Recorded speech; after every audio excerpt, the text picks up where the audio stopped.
Okay, so this is my latest painting, The Education of Bacchus. It revolves around an infant Bacchus reaching for a cluster of grapes in the hand of a youthful satyr who also represents the Hierophant or priest. And there's a cycle of youth, maturity, and old age. Youth is the infant Bacchus. Maturity is the satyr on the left grasping the maenad. And finally, old age is represented by the drunken Silenus slouching over a crater and dropping his cup, who also, there's a double meaning within the figure, whether he's fallen asleep or he has died, and he's being crowned and covered by the satyrs in celebration of his life. This is the picture I painted before The Education of Bacchus. It's my Apollo and Daphne. It's influenced heavily by Poussin's late Apollo and Daphne.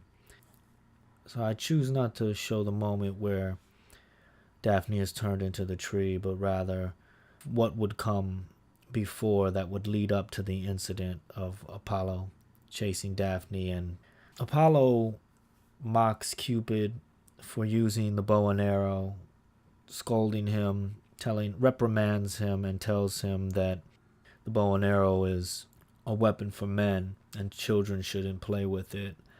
And because of that, Cupid fires a lead arrow into Daphne and a gold arrow into Apollo. And we see Apollo gazing out at Daphne, who is a part of a figural group containing two other nymphs and her father, the river god.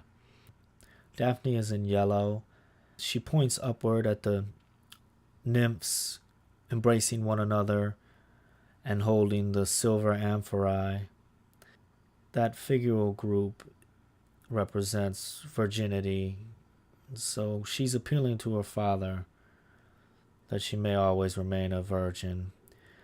Yet the urn is overturned, the water is flowing out.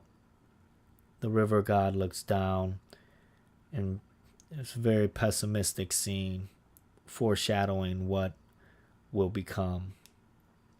Behind in the landscape, I've layered this episode of Apollo and Daphne with the story of the infant Hermes stealing Apollo's cattle, and the idea being that while Apollo is transfixed with Daphne's beauty and longing for Daphne, the infant Hermes is making away with his livelihood. It's a warning that while longing for things that we can never possess, we lose track of that which we should take care of. And we see that Cupid is going to fire his bow at Python. So, coincidentally, Apollo mocks Cupid and allows Python, chaos, or evil to exist. It's this dual nature with creation, that evil is allowed to exist, that evil has a role to play in creation. This is an example of a box that's modeled after what was called Poussin's Grand Machine.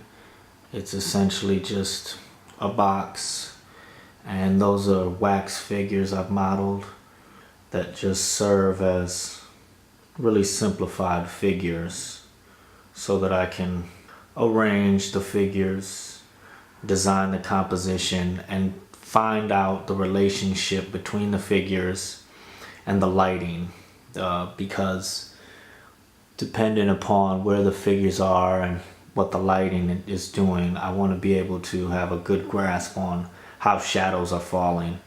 And the figures are very elementary because it's not important It's not important that they be detailed. The main concern is to have a simplified figure within proportional range of what I'm looking for. Then on top of that figure, I graphed this idealized anatomy, compositing the forms together, influence from Poussin and Greek and Roman antiquity. So Poussin would make his arrangement of his wax figures. There would be a hole or holes cut in the side and in the top to let light through, and compose the lighting scenario by opening or closing doors in the box. And then he would have a hole cut in the box the hole would lock everything into a one-point perspective. He would look through the hole and make his drawings.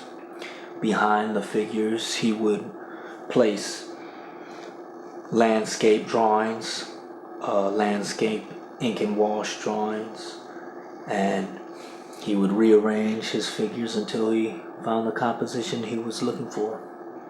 It's very ingenious. It's a method that earlier artists such as Tintoretto were using. I'm sure many of the old masters used the wax figurine technique. Now this is a copy of Poussin's Triumph of Bacchus, and I'm copying from Poussin to learn his color, his composition, his color, everything. Because if you compare this to my paintings, you'll see my paintings are still very graphic, and it comes from my preconception of what Poussin's paintings are, which they are very linear and graphic, but still extremely painterly. And that's what my painting is lacking. Colors should move in and out of each other. There should be much more variation in the colors. And copying this and then looking at my painting looks extremely garish. And I have a lot to learn. And it's interesting because just leave it in an unfinished state, because you can see how the Venetian red that I use as a ground affects the vibrancy of the painting. One thing I would like to mention about copying from Poussin is definitely to understand his idealization of forms, the way he characterizes his forms, and relating to what you mentioned about Rubens and his idea of how to represent certain figure types, because Poussin and all the masters worked with types. They didn't work with... The people weren't actually people, they were types that represented different ideas. So you can see how for Hercules here, it has the Herculean proportions in the torso, the ruddy skin complexion. Then for this Cupid here, much more pale, soft, Silenus, and then Pan with the panpipes, and even deeper, ruddier color. If we could see Bacchus is also fair-skinned, pale, which in this composition sort of represents a femininity to him and a youthfulness. Here you see the women are always paler than the men, which was a convention of the time. But when you look at the faces, they They're nothing like what you see. They're completely characters and very sculptural. Poussin was famous for working from ancient Greek and Roman sculpture. He was an antiquarian at the time of Rome, and he was measuring all the sculptures, newly unearthed sculptures from ancient Greek and Rome. Most likely Roman copies.